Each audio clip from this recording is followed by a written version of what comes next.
Bonjour à tous, cette semaine, Église du Monde part en Afrique de l'Ouest, précisément au Bénin, pays d'environ 10 millions d'habitants où se côtoient de multiples religions, les animistes, les catholiques, les musulmans, les orthodoxes, les protestants. Alors, si le Bénin connaît une bonne entente traditionnelle entre les communautés, il est inquiet face aux violences provoquées dans la région par le groupe islamiste Boko Haram. Nous verrons où en est le dialogue interreligieux et que fait l'Église pour promouvoir ce dialogue, notamment avec l'islam. Et puis, nous verrons aussi quels sont les défis qui touchent aujourd'hui la famille au Bénin à l'approche du synode qui se tiendra à Rome au mois d'octobre. Décryptage sur ces questions avec notre invité, le Père Serge Gouguénon. Père, bonjour. Bonjour Stéphanie. Vous êtes béninois, oui. Vous êtes prêtre de la congrégation des Sacrés-Cœurs de Jésus et Marie, aumônier également de Réseau Picpus, un mouvement pastoral des jeunes à Paris, et vous enseignez aussi la philosophie à l'Institut catholique de Paris. Exactement. Merci d'être avec nous. Alors, ce n'est pas la première fois. Vous étiez venu sur ce plateau, c'était en novembre 2011, à la veille du voyage de Benoît XVI au Bénin. Exactement. Quel fruit ce voyage a-t-il porté près de 4 ans plus tard?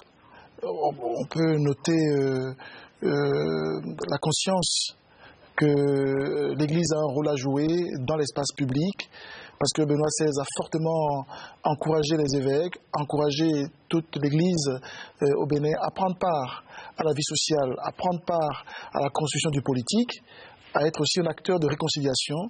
Et donc je pense que après le passage du pape, les évêques ont été confortés dans leur mission. Ils ont pris beaucoup de positions courageuses pour relancer le dialogue à l'intérieur du pays, assumer un rôle de leadership en matière de dialogue, tout en restant dans leur rôle. D'accord. Donc, pas politique, mais un rôle...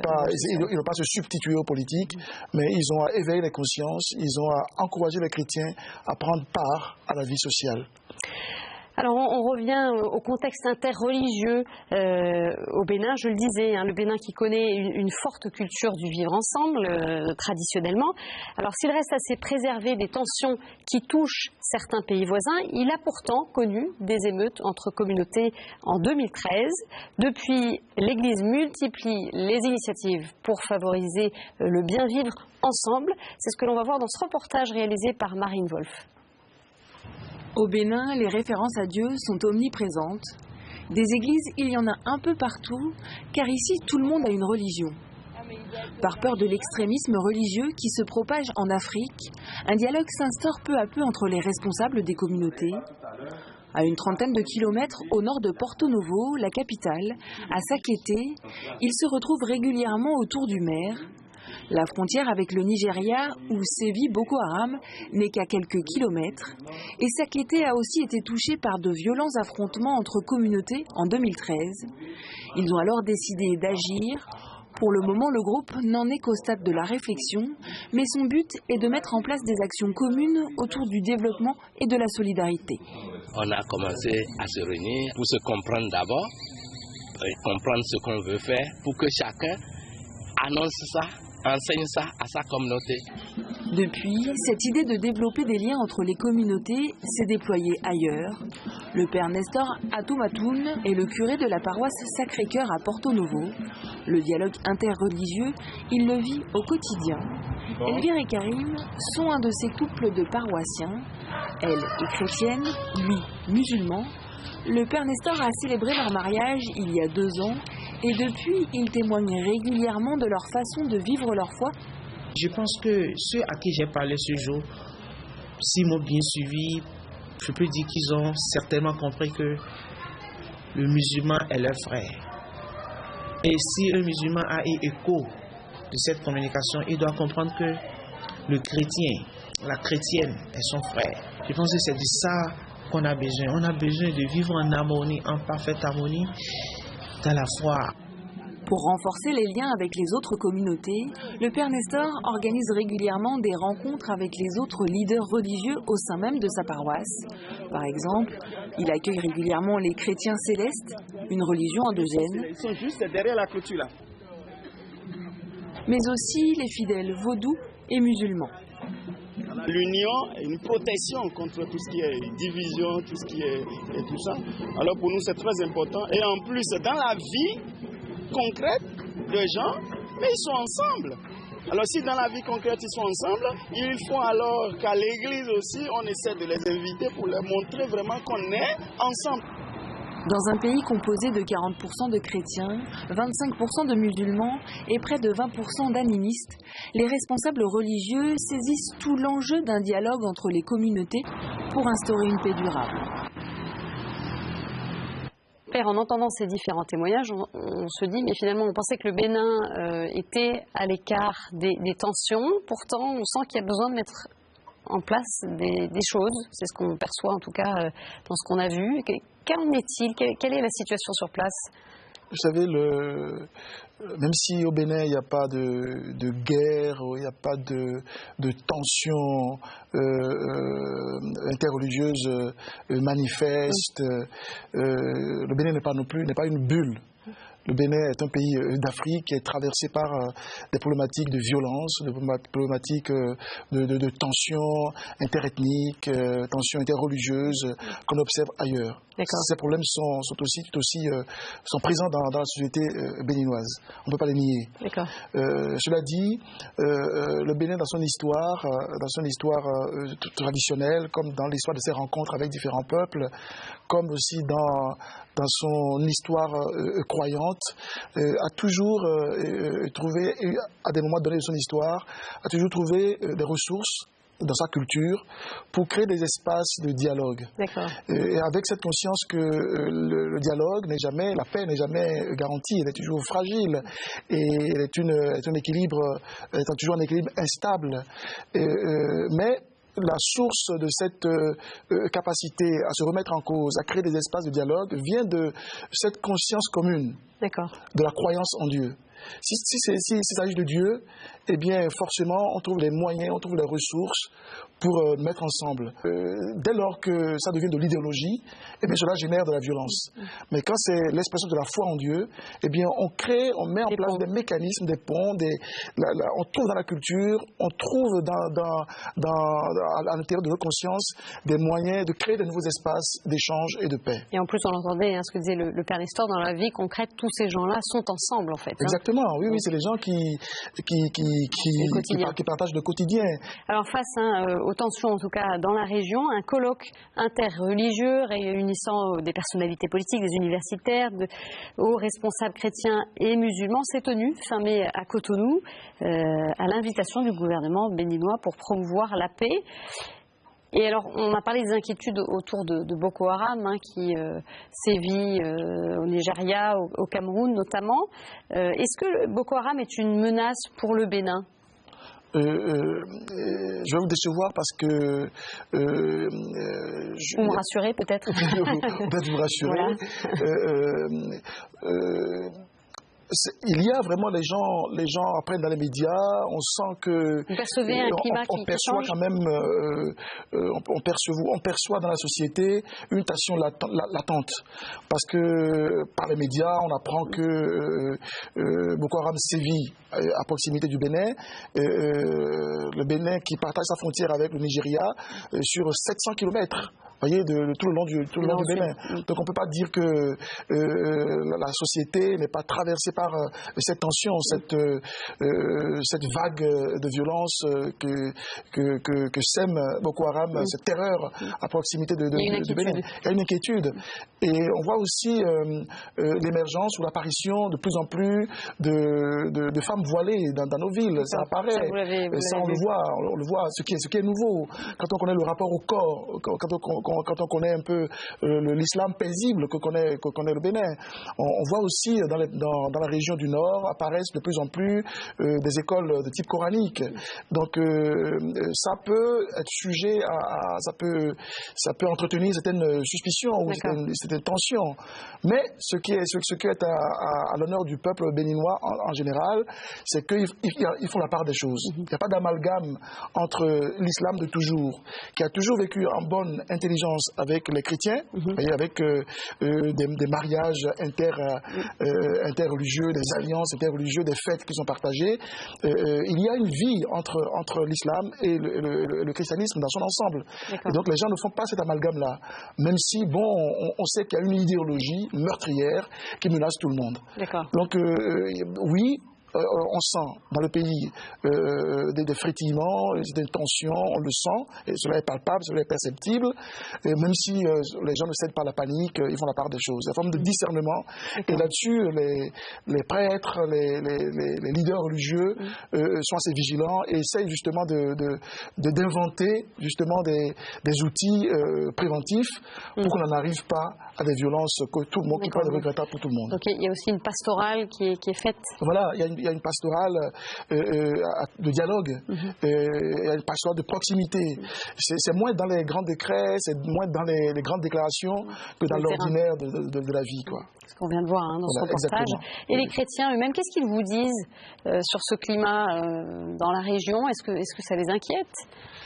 Oui. Vous avez eu des témoignages peut-être que vous avez pu entendre à ce sujet? Alors, il faut dire que on voit dans les villages se multiplier des mosquées qui sont parfois vides.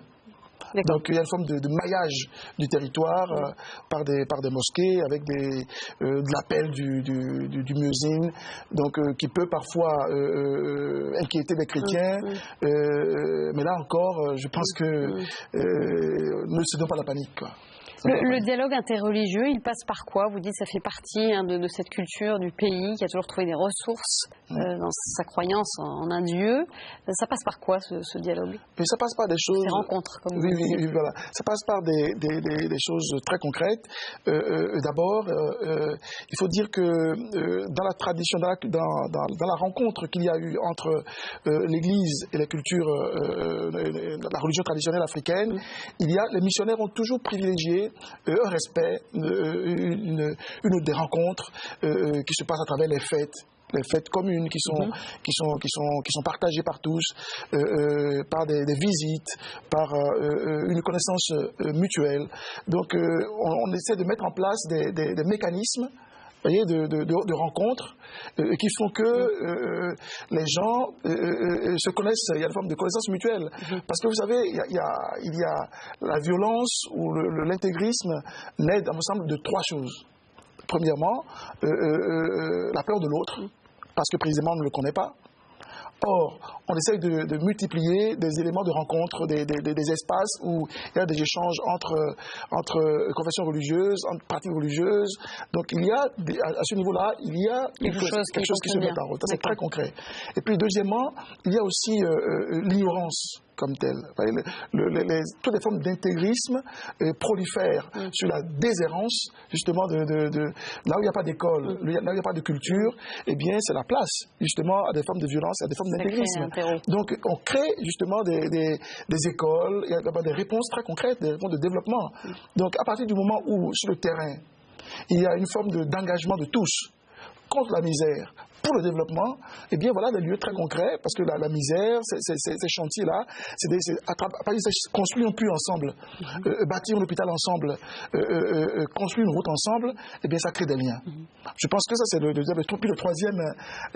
troisième réponse très concrète, c'est justement le refus de la misère.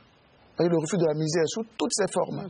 À partir du moment où nous essayons de sortir de l'impasse de la peur, à partir du moment où nous sortons aussi de l'impasse de l'indifférence, à partir du moment où nous sommes engagés dans le développement, eh bien, on a autre chose à faire que de nous combattre. Mais ça reste évidemment un défi, puisque le pays tout à fait. Connaît encore une grande pauvreté. En tout cas, l'invitation au dialogue, en particulier avec l'islam, a aussi été exprimée par le pape François lors de la visite à l'Imida des évêques du Bénin, qui s'est tenue le 27 avril dernier à Rome. Ce dialogue, précisément, vous parliez du dialogue avec les religions traditionnelles, mais le dialogue avec l'islam, il en est où ? Ce dialogue est assez, comme je le disais tout à l'heure, il y a une tradition de dialogue et de rencontre. Mais aujourd'hui, ce dialogue connaît des crispations. Non pas, au niveau institutionnel, alors je ne dirais pas au niveau institutionnel, parce qu'au niveau institutionnel, il y a des mécanismes, toutes les institutions aujourd'hui sont d'accord pour dire qu'il faut faire quelque chose. Mais c'est sur fond de pression au niveau international. D'accord. Parce que le Bénin n'est pas un pays isolé. Le Bénin est dans le monde. Vous savez, l'Afrique, toutes les idéologies, tout ce qui frappe le monde, toutes les grandes tensions qui traversent le monde, ont des impacts aussi sur l'Afrique. C'est pour ça que le pape demande à ce que les évêques soient vigilants, pour qu'on n'importe pas en Afrique des conflits, des problèmes d'ailleurs. De faire attention aux déchets, dit le pape, les déchets d'ailleurs qui viennent justement polluer, voyez, l'ordinaire de la vie des peuples qui ont une tradition de dialogue. Donc, il y a une pression internationale. Et je crois que le leadership que le Bénin essaye d'entretenir sur ces questions-là vient aussi de sa culture. Vous savez, il y a un an, le cardinal Torrent est allé au Bénin pour justement, non pas promouvoir, mais encourager les dialogues, les initiatives.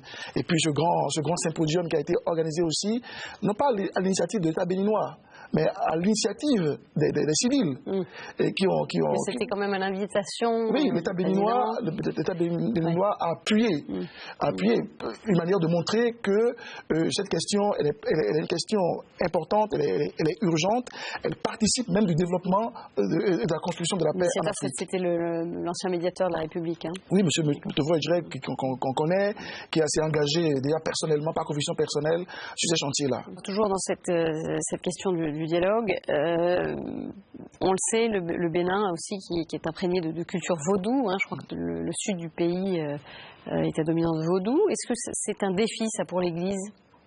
Ah oui, bon, il faut faire la part des choses. Hein. Il y a des éléments du vaudou qui sont positifs.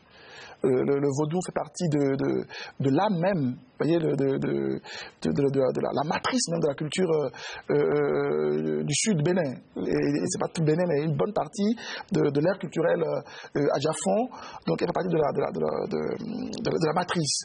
Donc c'est un rapport au monde, c'est un rapport aux autres, c'est un rapport à Dieu. Donc il y a une forme le vaudou, et il y a une forme d'imbrication, on dit, pour utiliser un gros mot, du cosmos, voyez, de l'univers, de l'homme et de Dieu. Donc c'est un rapport au monde qui a du bon. Mais on sait aussi que le vaudou, tout n'est pas bon dans le vaudou. Donc l'Église a conscience de ça. Donc l'Église a conscience qu'elle ne peut pas ignorer cet aspect de la culture béninoise. Elle doit non seulement dialoguer avec elle, mais elle doit aussi prendre des éléments positifs de cette culture-là, mais tout en l'évangélisant. D'accord, parce qu'il y a des chrétiens qui utilisent, j'imagine, des rites vaudous. Justement, c'est pour ça qu'il y a un aller-retour entre ce qu'on appelle des pierres d'attente, ce qu'il y a de positif dans cette culture, mais aussi une critique de tout ce qui compromet l'homme, tout ce qui atteint à la dignité de la personne humaine. Par conséquent, l'Église, tout en maintenant le caractère irréductible de l'Évangile, vous voyez, le propre de l'Évangile essaye justement de promouvoir ce qu'il y a de bon dans ces cultures, mais aussi de dénoncer tout ce qui est atteinte à la personne humaine. Alors, vous pensez à quoi en particulier ? Par exemple, il y a des pratiques de la peur. Vous voyez, on ne peut pas, la peur de l'autre, le vaudou, les gens ont peur du vaudou. Alors tout ce qui relève de la peur doit être dénoncé comme tel. Et je vois que l'Église joue un rôle d'éclairer les consciences, de demander aux intellectuels, de demander à tous ceux qui peuvent aider justement à faire le tri entre ce qu'il y a de bon ce qu'il y a de bon dans cette pratique et justement promouvoir le bon grain, mais aussi de dénoncer les livrets. Alors, autre point qu'on va aborder à l'approche du deuxième synode sur la famille en octobre prochain à Rome. Quels défis touchent aujourd'hui les familles du Bénin? Je vous propose d'écouter l'éclairage du père Philippe Quincpon, vicaire général de l'archidiocèse de Cotonou, également vice-président de l'Institut Jean-Paul II. Nous sommes tous dans le contexte de la postmodernité qui exalte la liberté absolue et ça pose beaucoup de problèmes dans les familles. Cela joue aussi sur les rapports entre les époux parce que cette volonté de liberté absolue, de l'indépendance fait que cette communion entre les époux prend un coup. Il y a aussi le problème de rapport entre la famille nucléaire et la grande famille. Avant, les familles nucléaires dépendent de la grande famille et c'est le chef de la grande famille qui a droit de regard sur les familles nucléaires, qui peut même intervenir comme il veut, régler les différends. Cela réglait beaucoup de problèmes et facilitait le dialogue et empêchait les divorces. Les couples sont laissés à eux-mêmes et deviennent plus fragiles. Alors, cette communion au sein de la grande famille doit être retrouvée aujourd'hui et c'est ça qui est difficile. Alors Père, expliquez-nous brièvement, mais qu'est-ce que c'est que la grande famille, par rapport à la famille nucléaire, pour nos téléspectateurs? La famille nucléaire, pour aller vite, la famille nucléaire, c'est père, mère, enfant. La cellule de base. La cellule de base. D'accord. Voilà. Alors que la famille, l'idée de famille en Afrique est beaucoup plus large. La famille, c'est l'appartenance à une communauté plus large. Oncle, tante, c'est la famille élargie. Et ça, c'est en train de changer, justement. Oui, ça change beaucoup, surtout avec les villes, parce que la famille élargie, c'est un peu une réalité villageoise. Ouais. Dans les villes, comme dans toutes les villes, il y a le retour à la famille qu'on appelle la famille nucléaire, ce qui pose d'autres problèmes, parce que dans l'éducation des enfants, eh bien, la famille élargie prend en charge l'enfant dans toutes les dimensions de sa construction. Or, aujourd'hui, où on trouve par exemple le phénomène de plus en plus grandissant dans les villes comme Cotonou, comme Abuja, dans les grandes villes africaines, on assiste à l'émergence d'enfants de rue.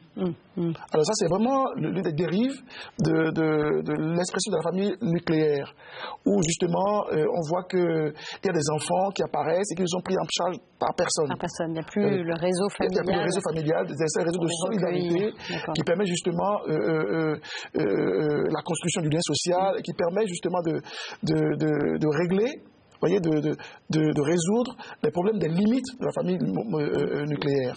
Selon vous, le père parlait aussi de la question des divorces, mais quels sont un petit peu les grands défis qui traversent le Bénin concernant la famille aujourd'hui?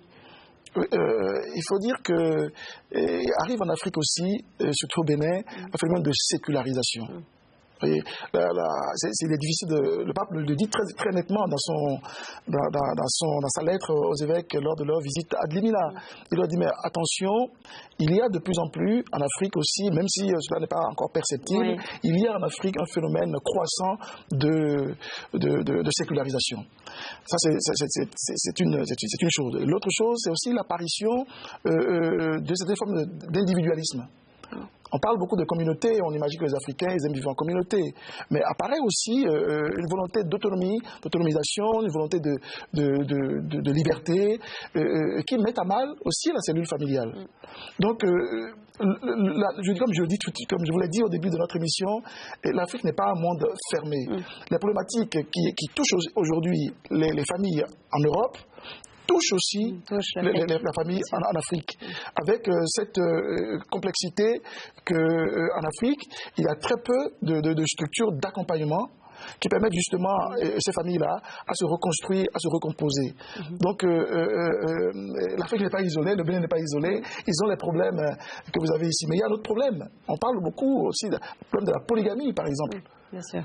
le statut de la femme.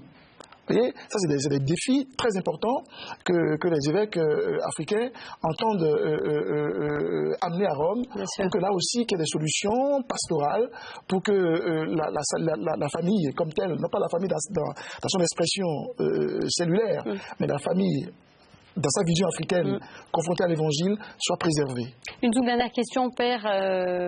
Voilà, comment vous percevez, vous, les défis qui touchent votre Église? On sait que le pape a encore encouragé les évêques lors de cette visite à Limina sur voilà, la vitalité de l'Église qui est réelle, des communautés. Mais c'est quoi pour vous les défis principaux? J'épingle rapidement 3 défis. Le premier défi, c'est le défi de l'approfondissement de la foi. Si l'Église, dans la première phase d'évangélisation, a beaucoup baptisé, aujourd'hui on est à une phase d'approfondissement de la foi. De formation. De formation. Et ça, c'est un défi majeur. On a une jeunesse énorme qui a assoiffé de formation, donc on ne peut affronter les défis de l'heure que si on a des chrétiens avec la foi chevillée au corps, capables de rendre compte de l'espérance qui est en eux. Le deuxième défi, c'est le défi de la formation des prêtres. Encore la formation. Parce que et le pape le dit aussi très explicitement, il faut un clergé formé, capable de répondre aux défis de plus en plus croissants en matière de dialogue, en matière aussi de formation. Et là aussi, les évêques en ont conscience et il y a des choses à faire. Et puis le troisième défi, c'est de rendre l'Afrique habitable. Parce que quand on est en Europe et quand on voit que de plus en plus de jeunes préfèrent fuir l'Afrique, on se dit mais comment créer un espace, comment rendre l'Afrique habitable pour ces jeunes qui fuient l'Afrique. Et je crois que ces défis-là, les évêques en sont conscients et ça va être l'enjeu de la pastorale à venir. Majeur. Merci beaucoup, Père Gougbémon, pour ce nouveau décryptage sur l'Église du Bénin. Pour en savoir plus sur le réseau Picpus, dont vous êtes l'un des aumôniers, un site qui s'affiche sur vos écrans. Et merci bien sûr à tous de nous avoir suivis. Très belle semaine. Au revoir.